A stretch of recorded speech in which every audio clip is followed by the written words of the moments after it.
आज हम पढ़ने वाले हैं वैदिक वाङ्मय का बिंदुवार अध्ययन। मतलब यहाँ हम सारे क्वेश्चन आंसर्स देखेंगे।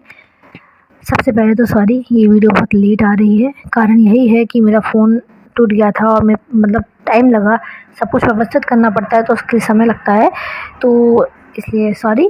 और नेक्स्ट मैं आपसे ये बताना चाहूँगी कि जैसा कि मैं पहले आपको बता चुकी हूँ कि ये जो यूट्यूब चैनल है इसका माध्यम केवल इतना ही है कि संस्कृत जो आप यूजीसी नेट संस्कृत की जो बच्चे तैयारी कर रहे हैं, अगर समझने की दृष्टि से अगर आप एक एक पॉइंट को समझना चाहते हैं, यूजीसी नेट के पूरे 10 यूनिट्स को एक एक शब्दशः समझना चाहते हैं, तो उसके लिए जिनसे मैं पढ़ी हूँ अरुण जी पांडे और सर्वभूषण जी बेस्ट हैं।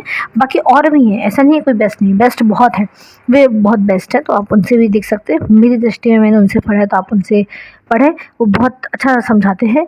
और इस चैनल पे केवल हम क्वेश्चन आंसर्स करने वाले हैं। जैसे कि आप कहीं पर जाते हैं, आप पढ़ नहीं पा रहे हैं, है ना, जैसे आप आप कहीं ट्रैवल कर रहे हैं तो आप भी सुन सकते हैं, ऑडियो में आप सुन सकते हैं, हम यहाँ पढ़ेंगे तो आप भी सुन सकते हैं, तो उससे आपको लाभ होगा। बस यही दृष्टि से हम आगे बढ़ते हैं। तो वैदिक वाङ्मय का बिंदुवार अध्ययन। चलिए, श्रुति किसे कहते हैं? वेद को।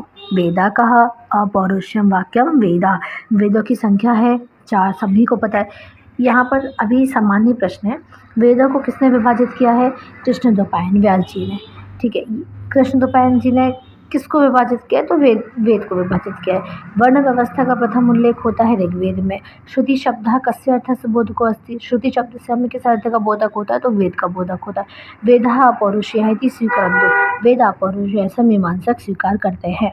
मीमांसा की दृष्टि में वेद के कितने प्रकार है? तो 5 प्रकार है। विधि, मंत्र, नामधेय, निषेध और अर्थवाद। श्रुति पद का व्युत्पत्ति लब्ध अर्थ है शृणोति धर्माय। क्या है? शृणोति धर्माय। इतिहास पुराणाभ्याम समुपब्रह्मेत, अर्थात यह बीच में क्या आएगा? वेदम। अपौरुषेयः वेदा भवन्ति। अपौरुषेयः वेदा कैसे होते हैं? नित्य होते हैं, मतलब वो नित्य है, अनित्य नहीं है, नित्य है, हमेशा रहने वाले हैं। वेद इन्हें कहते हैं। किन्हें कहते हैं? वेद, मंत्र और ब्राह्मण को वेद कहते हैं। वैसे भी यूजीसी नेट में ऑप्शंस आते हैं, है ना, जो पेपर 1 नेट का होता है उसमें ऑप्शंस आते हैं, तो उस ऑप्शन से आप इस चीज़ को समझ सकते हैं। तो बस ख्याल में रखने की आवश्यकता है, जो ऑप्शंस आएंगे तो उसको आप समझ पाएंगे। मंत्राणाम समुदाय से किम नाम अस्ति। मंत्रों के समुदाय को क्या कहते हैं? तो संहिता कहते हैं। वेदों के काव्यात्मक हिस्से को क्या कहा जाता है? तो संहिता कहा जाता है। संहिता पाठनंतरम क्रियते पदपाठ। संहिता पाठ के बाद क्या होता है? पदपाठ होता है। वेदत्रयी समूह क्या है? ऋग्वेद, वेदत्रयी तो अथर्ववेद नहीं आएगा, ऋग्वेद, यजुर्वेद, सामवेद। त्रयी थी संज्ञा, त्रय किसकी संज्ञा? वेदस, वेद की। अपौरुषेय ग्रंथ को विद्यते वेदा। अपौरुषेय ग्रंथ किसे कहते हैं? वेद को कहते हैं। वेद आरंभ कथा प्रारभ्यते संहिता। वेद का आरंभ कहाँ से होता है? संहिता से होता है। सायण मते वेद स्वरूपम किम। सायण के मत में वेद का क्या स्वरूप है? इष्ट प्राप्ति अनिष्ट परिहार है, अलौकिकम उपाय भूतम ज्ञानम। अर्थात इष्ट की प्राप्ति, अनिष्ट का परिहार और अलौकिक उपाय, ऐसा जो ज्ञान है वही क्या है? वेद है। और मतलब जो परम सुख को दिलाने वाला है, ऐसा यहाँ अर्थ किया गया है। आर्षीय परंपरा के अनुसार वेद हैं अपौरुषेय। ठीक है, आर्षीय परंपरा वेद को कैसा मानता है? अपौरुषेय मानता है। वेदा को अस्ति अपौरुषेय। वेदा कैसा है? अपौरुषेय। वेद से स्वतः प्रमाणत्व के मानव। वेद स्वतः ही प्रमाणित है, ऐसा कौन है? ईश्वर प्रोक्तम। क्यों माने हम? क्योंकि वो ईश्वर के द्वारा प्रोक्त है, ईश्वर के द्वारा कहे गए हैं, ऐसा माना जाता है, ऐसा वेद में लिखा है, ऐसा माना जाता है। वेदत्रय में किसकी गणना नहीं होती है? अथर्ववेद की गणना नहीं होती है। वेद शब्द से निष्पत्तौ कहाँ निष्पत्ति समीचीनम नास्ति। वेद शब्द की निष्पत्ति में किसकी निष्पत्ति समीचीन नहीं है? तो आप ये 4 चीज़ें याद रखेंगे। वेद शब्द की निष्पत्ति में 4 आते हैं। विद ज्ञाने, विद विचारणे, विद सत्तायाम, विद लाभे। तो ये 4 में क्या क्या है? विद ज्ञाने, विद विचारणे, विद सत्तायाम, विद लाभे। तो विद निवारणे नहीं आता। क्या कहते थे? वेद निंदिका। वेद निंदक को क्या कहते हैं? नास्तिक कहते हैं।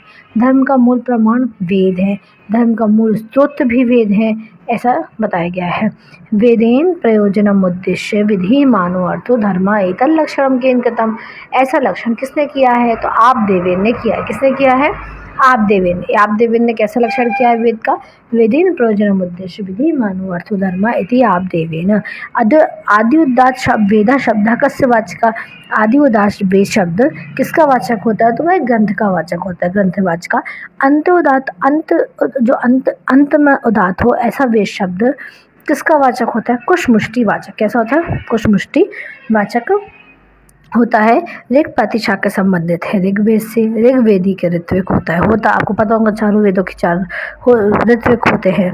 तो ऋग्वेद का ऋत्विक कितने हैं? वो कौन है? होता है अथर्ववेद का ब्रह्मा है, सामवेद का उद्गाता है और यजुर्वेद का अधवर्यो है। ऐसे होता कस्य वेदस्य मंत्र ही देव नाम आवाहनम करोति।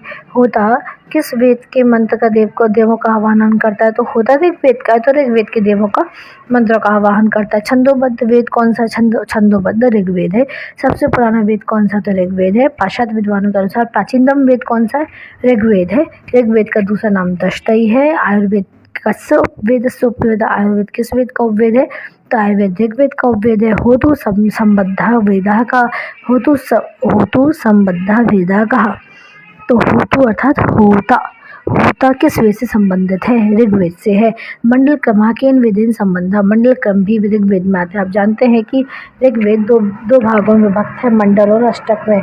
इसमें कितने मंडल होते हैं? 10 मंडल होते हैं। कितने अष्टक होते हैं? 8 अष्टक होते हैं। 64 अध्याय होते हैं। 1024 सूक्त होते हैं, इत्यादि बहुत सारी चीज़ें हैं, तो वो सब आगे पढ़ेंगे अपन। चलिए, तो कहाँ गए थे? मंडल क्रम केन वेदेन संबंध ऋग्वेद की सृष्टि किससे हुई है? अग्नि से हुई है, जैसा कि सबको पता है। ऋग्वेद संप्राप्त है, ऋग्वेद संप्राप्त अग्नि। ऋग्वेद का प्रथम सूक्त अग्नि सूक्त। अग्नि सूक्त है ना 1.1। ऋग्वेद प्रथम मंडल का प्रथम सूक्त। ऋग्वेद प्रथम मंडल से प्रथम सूक्तम क्यों? अग्नि सूक्त। वही बात है। ऋग्वेद में सूक्तों की संख्या 10 और 28 है। मैंने 24 बोल दिया था, 28 है। पतंजलि के अनुसार ऋग्वेद की शाखाओं की संख्या एकविंशति है। प्रसिद्ध ऋग्वेद संबंध शाकल शाखा से। शाकल संहिता किस वेद की है? ऋग्वेद की है। वाष्कल संहिता वर्तते ऋग्वेदस्य। मांडुकायन शाखा से संबंधित है ऋग्वेद। तो देखो, शाकल, वाष्कल, लाशुलायन, शंखायन, मांडुकायन 5 शाखाएं हैं और 5 शाखाएं किससे संबंधित है? ऋग्वेद से संबंधित है। और प्रसिद्ध ऋग्वेद की संबंध शाखा शाकल शाखा ही है। ठीक है। अच्छा, ऋग्वेद के दशम मंडल में कितने सूक्त? 191 और प्रथम मंडल में भी 191 है। ऋग्वेद की मूल लिपि तो ब्राह्मी है, ये आप ध्यान रखेंगे। स्कंद स्वामी का भाष्य किससे संबंध है? ऋग्वेद से संबंध है।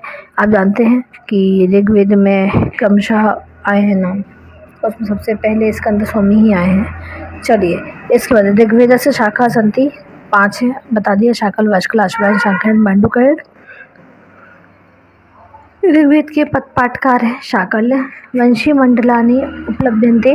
वंशी मंडल किस में है? तो ऋग्वेद में है। वंशी मंडल मतलब जो 2 से 7 मंडल है, वही वंशी मंडल कहे जाते हैं, वही वंशी मंडल भी हैं। दान स्तुति सूक्तानि संहितायां सन्ति। दान स्तुति सूक्त संहिता ये किस में है? ये दान स्तुति इत्यादि ऋग्वेद के अंतर्गत ही आते हैं। पुरुष सूक्त का संबंध ऋग्वेद से, क्योंकि ऋग्वेद में ही आता है। ठीक है। अच्छा, 10-90 मतलब 10वें मंडल का 90 नंबर का सूक्त है पुरुष सूक्त। पुरुष सूक्त ऋग्वेद के किस मंडल में है? दशम मंडल में है। ऋग्वेदी स्वर प्रदर्शते उपनिषद।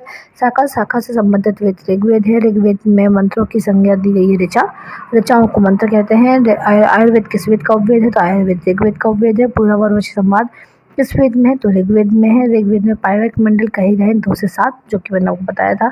समानी वाहक होती समाना हृदयानी वाह किस वेद का अंतिम मंत्र है? ऋग्वेद का ही है। ऋग्वेद का अंतिम मंत्र है समानी वाहक होती समाना हृदयानी वाह। इनफैक्ट ये अग्नि सूक्त का ही अंतिम मंत्र है। ऋग शब्द से अर्थ भवति। ऋग शब्द का अर्थ होता है स्तुति। ठीक है। ऋग का अर्थ क्या होता है? स्तुति, ऋचा, स्तुति। एक और आएगा, कौन सा है वो शब्द? आगे आएगा तो मैं ख्याल कराती हूँ आपको। स्तुतम होता है उसका अर्थ भी, ऐसी कुछ है उसका। पावकान सरस्वती थी मंत्र वर्तते। पावकान सरस्वती ये 30 सूक्त है। ये इसका अग्नि का ही 30 सूक्त है, तृतीय सूक्त है। प्रसिद्ध गायत्री मंत्र किस धर्म में है? ऋग्वेद में। प्रसिद्ध गायत्री मंत्र किस धर्म में? ऋग्वेद में है। किसका संकलन ऋग्वेद पर आधारित है? सामवेद का संकलन ऋग्वेद पर आधारित है। है ना, क्योंकि कहते हैं ना सामवेद में अधिकांश मंत्र ऋग्वेद के ही लिए गए हैं। ऋग्वैदिक काल के प्रारंभ में निम्न में से किसी महत्वपूर्ण मूल्यवान संपत्ति समझा जाता था तो गाय को। पहले के समय में गाय बहुत मूल्यवान संपत्ति थी, कहने को तो आज भी है लेकिन लोग मानते नहीं। ऋग्वेद संहिता का नव मंडल पूर्णतः किसको समर्पित है, तो नव मंडल की देवता भी सोम है, तो सोम और इस पेपर नामांकित देवता को पर सोम मूलतः सोम को। ऋग्वेद का कौन सा मंडल पूर्णतः सोम को समर्पित है, नवम मंडल पूर्णतः सोम को समर्पित है क्योंकि नवम मंडल के ऋषि सोम है। ऋग्वेद के किस मंडल में बालखेल सूक्त है, अष्टम मंडल में बालखेल सूक्त है। बालखेल सूक्तानि विद्यन्ते ऋग्वेदे, बालखेल सूक्त है ऋग्वेद में है। कौन से मंडल में है, 8वें मंडल में है। कितने हैं, 11 है। ऋग्वेद में बालखेल सूक्त कितने हैं, 11 है। ऋग्वेद का कौन सा मंडल सबसे अर्वाचीन है, अर्वाचीन मतलब होता है नया, तो दशम मंडल सबसे ज़्यादा अर्वाचीन है। अव्यवस्था की तुलना किस वेद से की जाती है, तो ऋग्वेद से की जाती है। ठीक है, अव्यवस्था की तुलना किससे की जाती है, ऋग्वेद से की जाती है, ध्यान रहे। सामगान का जिस वेद पर गायन किया जाता है वह वेद है ऋग्वेद। सबसे पहले आप ध्यान रखेंगे सामगान अर्थात सामवेद। सामवेद में मंत्र किसके लिए गए, ऋग्वेद के अधिकांश। इसी सामगान जिस वेद पर गायन किया जाता है वह वेद ही ऋग्वेद कहलाता है। प्रसिद्ध सुनश्चैपाख्यान जिसमें मिलता है वह वेद है ऋग्वेद। प्रसिद्ध सुनश्चैपाख्यान आप पढ़ा ही होगा, है अगर आपने पढ़ा है। देखिए सब ये क्वेश्चन आंसर हमारे रिवीजन होते हैं, जब हम कोई चीज़ को पढ़ लेते हैं तो वो हमें ध्यान में रहती है। एक क्वेश्चन आंसर के थ्रू वो हमें ध्यान में आती है। एक प्रकार के नोट्स हैं जो संस्कृत गंगा हमें प्रोवाइड करवाती हैं, इसलिए इसको करवा रहे हैं, तो इसलिए इसको ख्याल से आप पढ़िएगा। सामवेद के मंत्र सबसे अधिक किस वेद से लिए गए हैं, मैंने अभी बता दी। सामवेद के मंत्र सबसे अधिक किस वेद से लिए गए, तो ऋग्वेद से लिए गए हैं। ऋग्वेद अग्नि सूक्त, अग्नि रुच्यते तो पुरोहिता, ध्यान रखना पुरोहित। ऋग शब्द से दार्शनिक का अर्थ का, ऋग शब्द का दार्शनिक अर्थ ब्रह्मा होता है। याज्ञ शासन के पद्धति होता, याज्ञ मतलब देखो जो होता है ना, यही गाता है, पढ़ता है, पठ्यते। खैर, कहा ऋग्वेद से मंत्र देवावानम करोति, ऋग्वेद के मंत्रों का देवों का आवाहन कौन करता है, होता करता है, ऋग्वेद का है। ऋग्वेद की रचना कहाँ से हुई थी, सप्तसंदैव प्रदेश में हुई थी। कहाँ हुई थी ऋग्वेद की रचना, सप्तसंदैव प्रदेश में। किसकी रचना हुई थी, ऋग्वेद की रचना हुई थी सप्तसंदैव प्रदेश में। ऋग्वेद से कस्य मंडल से नाम पवमान मंडलम अस्ति, ऋग्वेद के किस मंडल का नाम पवमान मंडल है, तुम बता चुके हो, नव मंडल का नाम पवमान मंडल है। का वेद अव्यहिता, कौन सा वेद अव्यहित है, ऋग है। ठीक है, यहाँ पर कहीं आपको कोई दिक्कत, एक और देख लें, आगे शास्त्रम के पठते होता। ठीक है, ये कुछ नया इसको याद करने है। और ऋग्वेद की रचना कहाँ पर हुई थी, सप्तसंदैव प्रदेश में हुई थी। ऋग्वेद से कस्य मंडल से नाम पवमान मंडलम अस्ति, नव मंडल से क्या वेद अव्यहिता। ऋग्वेद अस्य वामी सूक्त मिलता है ऋग्वेद में। ऋग्वेद से मुख्य विषय अस्ति उपासना, ऋग्वेद का मुख्य विषय क्या है,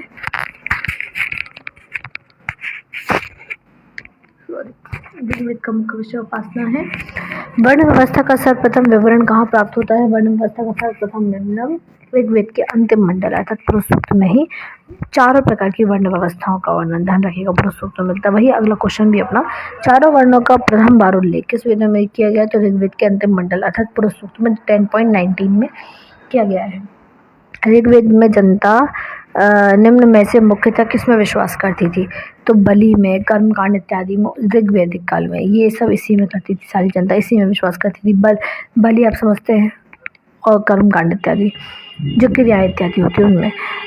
ऋग्वेद में वर्ण धर्म का आधार प्राकृतिक पूजा था। ठीक है, वेद में वर्ण सबसे सामान्य अपराध निम्न में से पशुओं की चोरी और होत्रीगणे कति ऋत्विज भवन्ति, होत्रीगण में कितने ऋत्विज होते हैं, तो होत्रीगण में 4 ऋत्विज होते हैं। ठीक है, आर्य अनार्य बुद्ध का होत्रीगण बस में नहीं, ऐसी जो चारों ही गण हैं, अधर्वयु भी है तो 4, ब्रह्मा भी है तो 4 ऋतु, 4 होता भी है तो 4, और एक और है अधर्वयु, उद्गाता, ब्रह्मा, मतलब सबके 4 होते हैं। आर्य अनार्य युद्ध का वर्णन ऋग्वेद में मिलता है। स्तुति प्रधान वेद भी ऋग्वेद कहा जाता है। ऋग्वेद को किस मंडल में सोमयाग के मंत्र उपलब्ध होते हैं, ऋग्वेद के नवम मंडल में सोमयाग के मंत्र उपलब्ध होते हैं। आश्वायन सौत सूत्र संबंधित वेद ऋग्वेद, आश्वायन सौत सूत्र संबंधित वेद ऋग्वेद है। ठीक है, याद रखेंगे, मैं बता चुकी हूँ। आश्वायन, शंखायन, मांडुकायन, शाकल, वाष्कल, पाँचों। लॉन्ग लोइस ने ऋग्वेद का जिस भाषा में अनुवाद किया था वो फ्रेंच भाषा है। इस बात का ध्यान रखेंगे। अग्निमीले पुरोहितमिति मंत्रांश कस्य वेदस्य अस्ति। अग्निमीले पुरोहितमिति मंत्रांश ऋग्वेद का ही है, क्योंकि वो अग्नि सूक्त का ही अग्नि सूक्त ऋग्वेद के अंतर्गत आता है। यम संवाद सूक्त किस वेद में है? यम संवाद सूक्त भी ऋग्वेद में आता है। यम 10.10 है।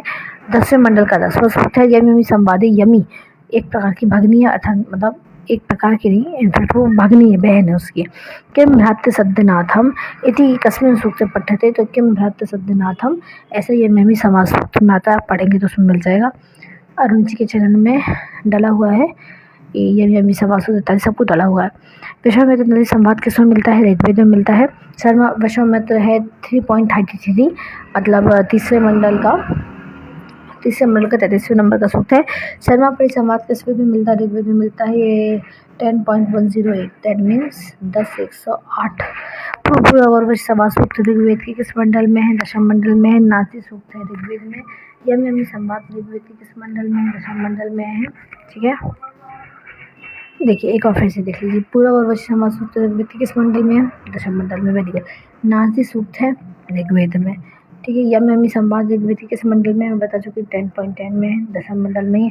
ना वै स्त्रियाणि सख्यानि सन्ति इति वर्तते। ना वै स्त्रियाणि सख्यानि सन्ति मतलब क्या है? तो ये सूक्त जो है वो पूर्ववर्षी में आया था, और कौन बोलता है? उर्वशी बोलती है। ना वै स्त्रियाणि ये पूर्ववर्षी बोलती है कि ना वै स्त्रियाणि सख्यानि सन्ति। मानोनिका पुरुषा नमस्ते ये विश्वामित्र नदी का है। यहाँ पर मानोनिका पुरुषा नमस्ते ये वो बोलते हैं। आगे ना हम वेद भ्रातृत्व नौ संस्कृत, तो ये तो शर्मा बोलती है परियों से। इति मंत्र कुतः विराजते शर्मा परि संवाद में। यमी प्रतीक है रात्रि का।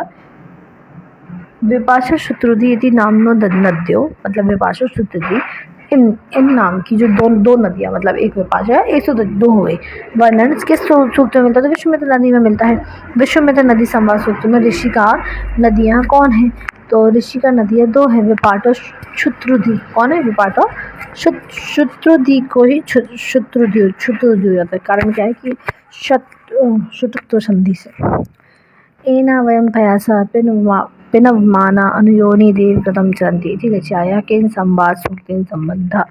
एनम वयम पयासा पिनवानम अनुयोनि देव कृतं चरन्ति। देवकृत वो निरंतर चलने वाली निरंतर बहने वाली है, ऐसा विश्वामित्र नदी सूक्त में आता है।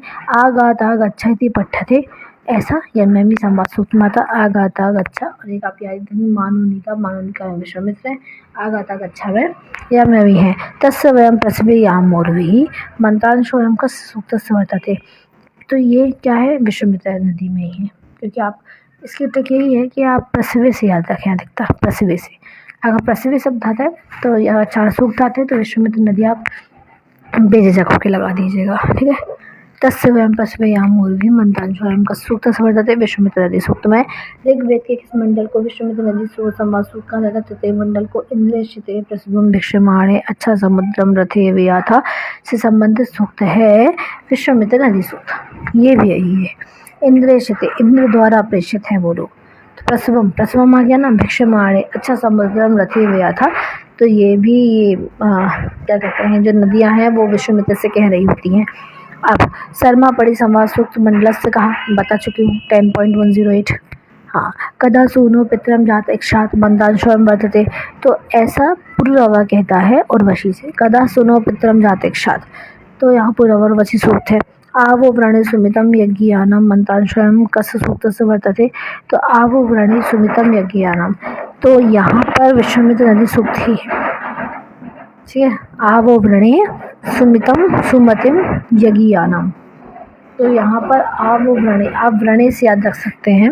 आवो व्रणे सुमितम यज्ञियानम मंत्रांशोऽयं कस्य सूक्तस्य विश्वामित्र नदी सूक्त। नाव स्त्रियाणि सख्यानि सन्ति यम उक्ति भवति बता चुकी उर्वशी की उक्ति थी। उर्वश्याः षष्ठी उत्पत्ति विवेशकम विवेचनम वर्तते। षष्ठी उत्पत्ति का विवेचक वैसे तो नासी सूक्त में, नासी सूक्त में जल द्वारा षष्ठी की उत्पत्ति का विवेचन बताया गया है।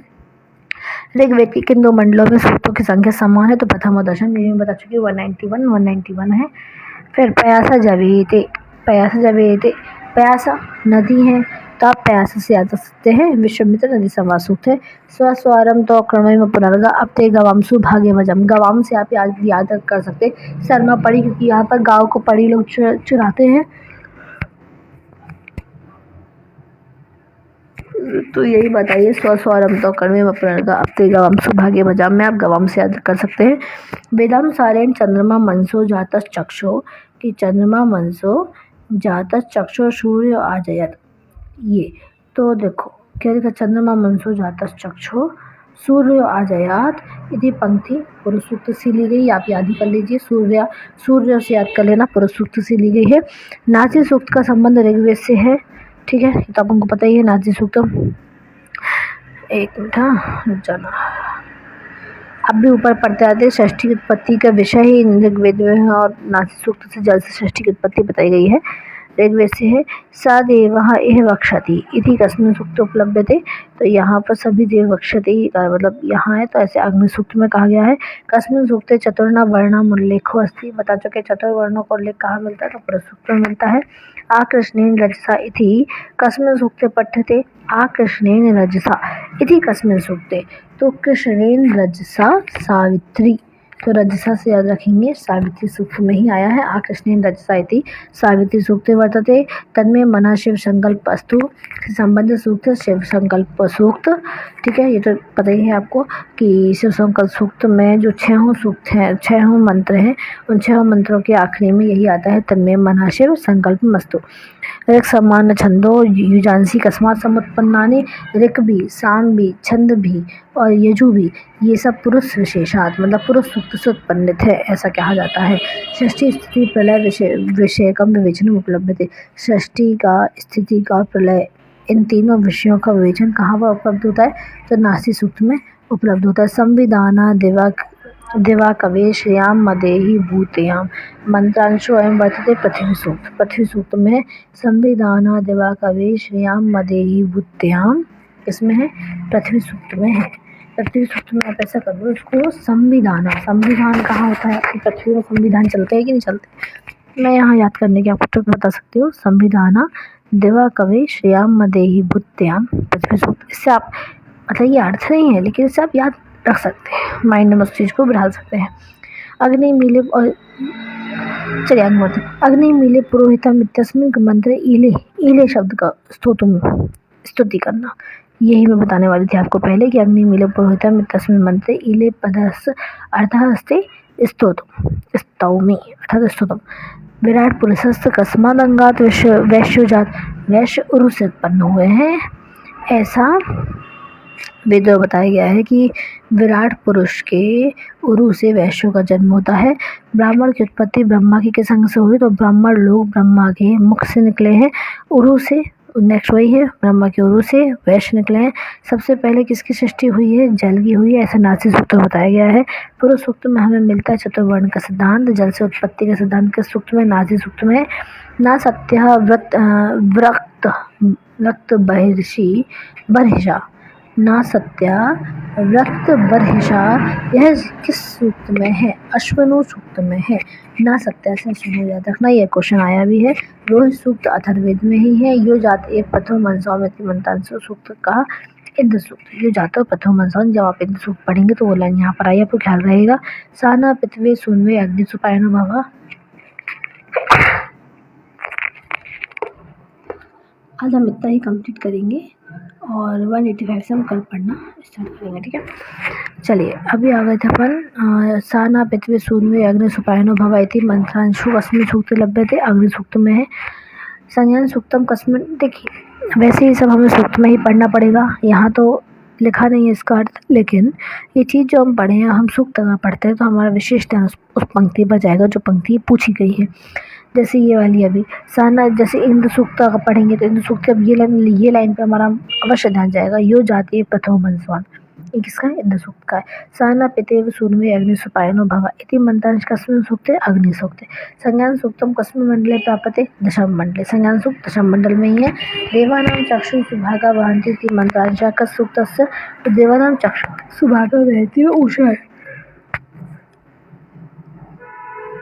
आप चक्षु से आप ख्याल कर सकते हैं, ठीक है।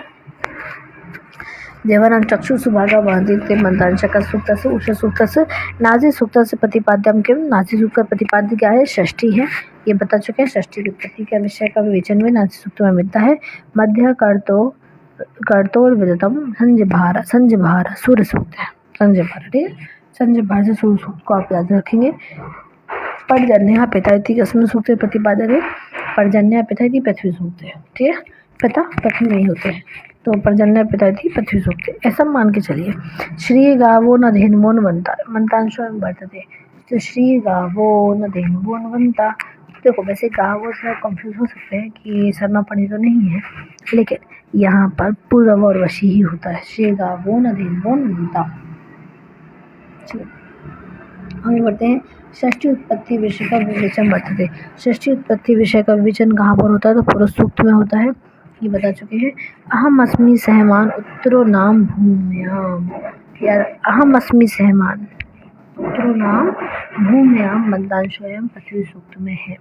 अच्छा ये कितना है, वैसे बहुत सारा है ये, देखिए मैं आपको दिखाती हूँ। इसको हम डिवाइडेशन में पढ़े तो ज़्यादा अच्छा है। चलिए इतना नेक्स्ट पार्ट में इसकी वीडियो आएगी।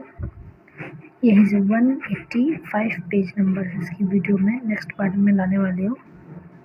ये वाला है यहाँ से। तब तक के धन्यवाद, बने रहिए हमारे साथ, क्योंकि जब हम क्वेश्चंस पढ़ते हैं क्या होता है कि हम चैप्टर्स पढ़ लेते हैं, पर हम कभी कभी मेन मुख्य बिंदु पर ध्यान नहीं दे पाते।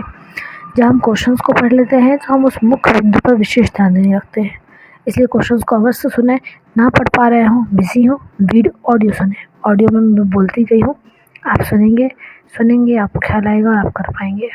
चल गुड बाय।